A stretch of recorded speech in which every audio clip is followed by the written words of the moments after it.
এই ছোট কেঁচোটার দুইটা মাথা ছিল, কিন্তু তার একটা মাথা তার আরেকটা মাথাকে একদমই পছন্দ করতো না। তার একটা মাথা টুপি পরতে অনেক পছন্দ করতো, কিন্তু আরেকটা মাথা টুপি পরতে একদমই পছন্দ করতো না। এমনকি একটা মাথা ঝর্ণার পানি দিয়ে গোসল করতে পছন্দ করতো, কিন্তু আরেকটা মাথা বাথটাবে গোসল করতে পছন্দ করতো। আর টুপি ছাড়া মাথাটা বই পড়তে পছন্দ করতো, কিন্তু টুপিওয়ালা মাথাটা গান শুনতে অনেক পছন্দ করতো। এমনকি রাতের বেলা ঘুমানোর সময় সেই দুইটা মাথায় একটা কম্বল নিয়ে লড়াই শুরু করে দিত।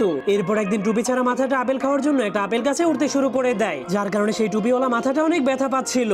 এরপর সে একটা আপেলের উপরে বসে বসে সেই আপেলটাকে গাছ থেকে পাড়ার জন্য কাটতে শুরু করে দেয়, কিন্তু তখনই টুপিওয়ালা মাথাটা তাকে টান মেরে গাছ থেকে নিচে ফেলে দেয়, যার কারণে হঠাৎ করে সেই আপেলটা টুপি ছাড়া মাথাটার উপরে পড়ে যায়। এজন্য সেই মাথাটা অজ্ঞান হয়ে যায়। কিন্তু তার জ্ঞান ফেরার পর সে দেখতে পায় তার আপেলটা সেই টুপিওয়ালা মাথাটা খেয়ে ফেলেছে। এজন্য সে অনেক রেগে তার মাথা টুপিটাকে চাবিয়ে নষ্ট করে ফেলে দেয়। এজন্য তাদের দুইজনের মধ্যে ভয়ঙ্কর একটা ঝগড়া শুরু হয়ে যায়। এরপর তারা একজন আরেকজনকে টানতে শুরু করে দিলে দুইজন দুইজন থেকে আলাদা হয়ে যায়, যা দেখার পর তারা দুইজনই অনেক খুশি হয়ে যায়, কারণ এখন তারা নিজেদের ইচ্ছা মতো যে কোনো কিছুই